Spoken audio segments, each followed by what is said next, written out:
Assalamualaikum warahmatullahi wabarakatuh.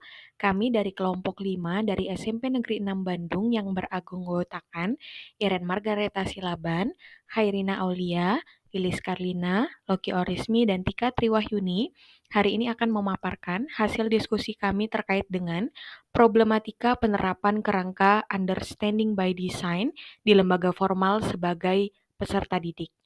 Understanding by Design atau UBD merupakan kerangka berpikir kurikulum yang dalam penerapannya dimulai dengan tujuan utama yaitu mengembangkan dan pendalaman pemahaman siswa dalam ide-ide besar. Namun, dalam penerapan di lapangan masih terdapat permasalahan yang muncul atau dialami salah satunya oleh siswa. Nah, sebelumnya kami akan membahas terkait dengan keterlibatan peserta didik di dalam kurikulum. Pada tingkatan kelas, pada suatu sekolah, apabila guru meminta peserta didik untuk mengulas satu pelajaran pada hari ini, kemudian guru meminta pendapat peserta didik terkait dengan bagaimana pembelajaran yang dilaksanakan, melibatkan peserta didik dalam perencanaan suatu kegiatan pembelajaran, pada dasarnya hal-hal tersebut merupakan bentuk keterlibatan peserta didik dalam kurikulum.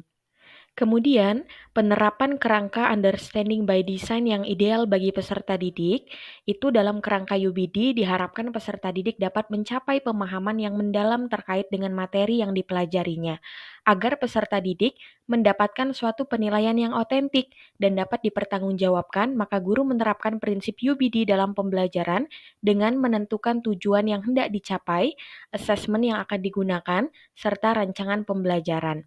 Peserta didik diharapkan dapat belajar dengan maksimal, artinya terlibat aktif dalam pelaksanaan pembelajaran, memiliki pemahaman yang mendalam mengenai apa yang dipelajari dan dapat menguasai ilmu yang telah dipelajari. Nah, kami akan membahas beberapa problematika pada peserta didik dalam penerapan UBD di sekolah formal. Yang pertama, peserta didik itu belum siap dengan adanya penerapan pelaksanaan pembelajaran dengan menerapkan konsep understanding by design. Hal ini karena selama ini belum diterapkan understanding by design, sehingga peserta didik belum siap apabila diterapkan pelaksanaan pembelajaran mengenai konsep UBD ini. Solusi dari problematika yang pertama ini, yang pertama guru itu memfasilitasi peserta didik untuk memahami konsep penerapan UBD dalam penerapan pelaksanaan pembelajaran. Namun sebelumnya guru sudah harus paham terlebih dahulu dengan konsep UBD ini. Kemudian yang kedua, guru mengarahkan peserta didik untuk menerapkan konsep pembelajaran yang mereka pelajari dalam kehidupan sehari-hari. Hal ini bertujuan agar peserta didik dapat memahami pembelajaran yang mereka dapatkan di sekolah kemudian diterapkan dalam kehidupan sehari-hari sehingga mereka dapat memiliki pemahaman yang mendalam mengenai pembelajaran tersebut.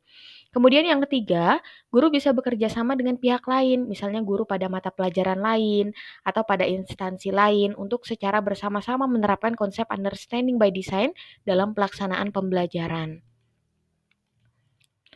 Nah, problematika yang kedua itu adalah materi yang lebih kompleks dan abstrak dalam penerapan UBD itu dapat menciptakan hambatan dalam pemahaman konsep bagi sebagian peserta didik.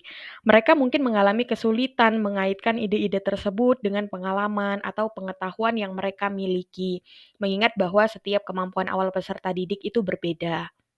Nah, solusi dari problematika ini, itu guru dapat menyediakan penjelasan yang lebih mendalam, memperkaya pembelajaran dengan memberikan contoh konkret yang relevan dengan kehidupan sehari-hari peserta didik, dan menawarkan dukungan tambahan seperti sesi tutor atau sumber pembelajaran tambahan. Dengan cara ini, peserta didik dapat lebih mudah memahami konsep-konsep yang sulit dan mengembangkan pembelajaran tersebut. Nah, problematika selanjutnya itu adalah UBD itu menekankan pada keterlibatan dan pemahaman konsep yang lebih mendalam. Nah, hal ini itu dapat membuat beberapa peserta didik itu kurang tertarik, terutama jika materi yang disajikan terasa terlalu abstrak atau terlalu sulit dihubungkan dengan kehidupan sehari-hari peserta didik. Nah, solusi dari problematika ini yang pertama guru itu dapat mengaitkan materi pembelajaran dengan minat dan kehidupan sehari-hari peserta didik. Yang kedua, guru dapat menciptakan situasi pembelajaran yang menantang agar dapat merangsang rasa ingin tahu peserta didik dan memotivasi mereka untuk terlibat lebih dalam dalam pembelajaran. Kemudian yang ketiga, penggunaan teknologi, studi kasus, dan diskusi kelompok adalah beberapa metode yang dapat digunakan guru untuk menciptakan situasi pembelajaran yang lebih menarik dan relevan. Sekian presentasi dari kelompok kami, kurang dan lebihnya kami mohon maaf. Wassalamualaikum warahmatullahi wabarakatuh. Terima kasih.